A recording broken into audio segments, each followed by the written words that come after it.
Hello students, आज हम कार्यशील पूंजी ज्ञात करने की विभिन्न विधियों के बारे में अध्ययन करेंगे। सबसे पहली विधि है परिचालन चक्र विधि, ऑपरेटिंग साइकिल मेथड।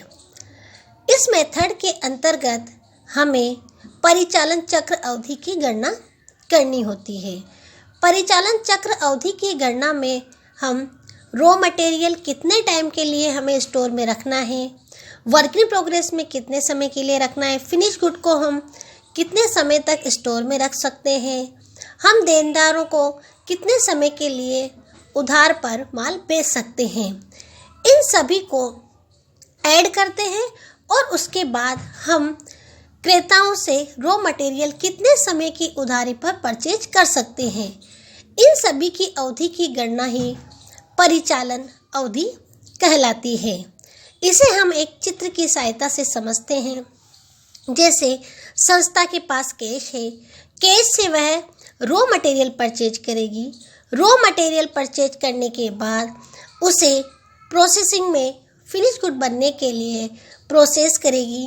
उस प्रोसेस की अवधि, प्रोसेस से निकलने के बाद जो फिनिश गुड्स बना है, फिनिश गुड को हम स्टोर में कितने समय तक रखेंगे और उस फिनिश गुड को हम कितने समय की उधारी पर बेच सकते हैं।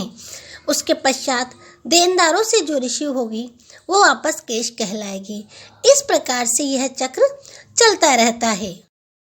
परिचालन चक्र विधि में हम परिचालन चक्र अवधि कैसे ज्ञात करते हैं, उसके विभिन्न फॉर्मूलाज हैं, उन्हें हम स्टेप बाय स्टेप सीखेंगे। सबसे पहला है मटेरियल स्टोरेज पीरियड, मतलब रॉ मटेरियल को हम कितने समय तक स्टोर में रख सकते हैं। इसको कैलकुलेट करने के लिए फॉर्मूला है average stock of raw material upon material consumption into number of days in a year. सबसे पहले average stock of raw material कैसे निकालते हैं, इसके लिए opening stock of raw material plus closing stock of raw material का total करके उसे 2 से डिवाइड कर देते हैं। मटेरियल कंजप्शन कैसे निकालते हैं, opening stock of raw material plus net purchase minus closing stock of raw material. Number of days in a year 365 लेने हैं। यदि क्वेश्चन में 360 का है तो हम जो भी क्वेश्चन में कहा है वह लेंगे। अगर क्वेश्चन में नहीं दिया है तो हम 365 लेंगे। सेकंड है कन्वर्जन पीरियड। रॉ मटेरियल को जब हमने प्रोसेस में डाल दिया है तो वह प्रोसेस में कितने समय के लिए रहेगा, उस अवधि को ज्ञात करने का फॉर्मूला है average stock of WIP upon factory cost into number of days in a year. Number of days in a year अभी बता दिया मैंने, 365 लेना है। एवरेज स्टॉक ऑफ WIP कैसे निकालना है, opening stock of WIP plus closing stock of WIP upon 2। अब निकालनी है हमें फैक्ट्री कॉस्ट। फैक्ट्री कॉस्ट निकालते हैं, वो कैसे निकालेंगे, opening stock of WIP plus material consumption अपन ने फर्स्ट स्टेप में निकाल लिया है, plus purchase plus factory expenses minus closing stock of WIP। Third में हम निकालेंगे finish goods store period. Finish good को हमें स्टोर में कितने समय तक हम इसे रख सकते हैं, इसका फॉर्मूला है average stock of finish good. Average stock of finish good कैसे निकालेंगे, opening stock of finish good plus closing stock of finish good upon 2। उसके बाद निकालना हमें cost of sales. Cost of sales निकालने का opening stock of finish good plus factory cost हम already निकाल चुके हैं, plus excise duty minus finish good of closing stock. उसके बाद number of days in a year 365 लेने हैं।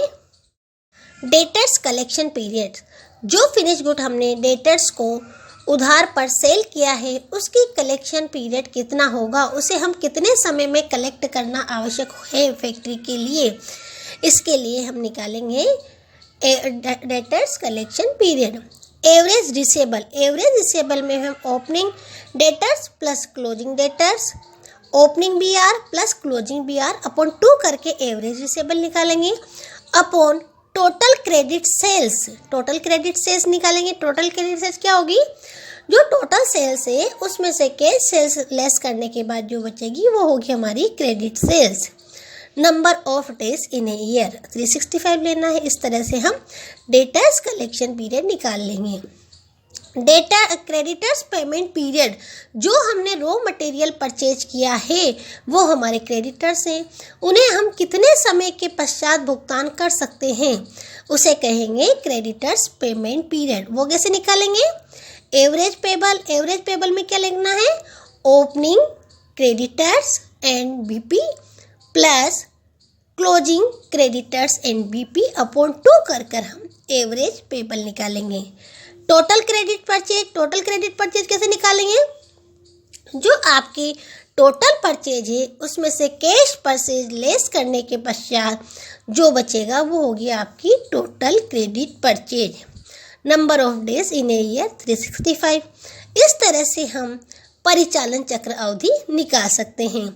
परिचालन चक्र अवधि में आपको किसे किसे ऐड करना है? रॉ मटेरियल स्टोरेज पीरियड को प्लस कन्वर्जन पीरियड को plus finish good storage period को प्लस करना है डेटर्स कलेक्शन पीरियड को और माइनस करना है क्रेडिटर्स पेमेंट पीरियड को।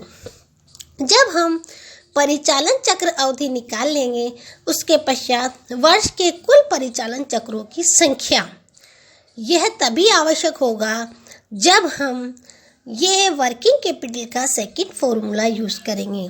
अगर हम फर्स्ट वाला फॉर्मूला यूज़ करेंगे तो इसकी आवश्यकता नहीं है। तो हम निकाल लेते हैं number of operating cycle in a year 365 और 365 में डिवाइड करना है पीरियड ऑफ ऑपरेटिंग साइकिल। जो मैंने आपको बताया किस किस को ऐड करना है इसमें? Raw material storage period plus conversion period plus finish good storage period debtors collection period और माइनस करना है क्रेडिटर्स पेमेंट पीरियड।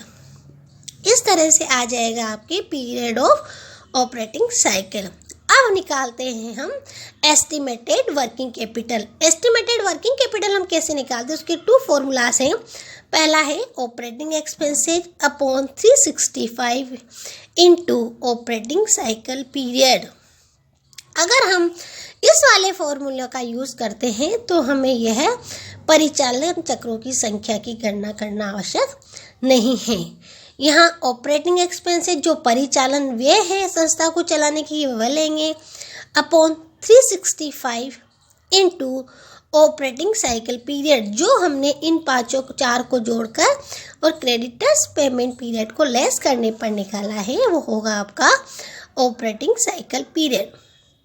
यदि हम इस वाले फॉर्मूले का यूज़ करते हैं तो क्या होगा? टोटल ऑपरेटिंग एक्सपेंसेस जो क्वेश्चन में दिए होंगे upon number of operating cycle in a year, जो हमने इस तरह से निकाला है।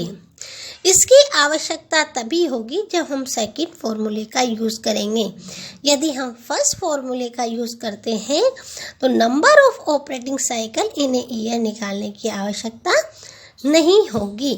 Thank you.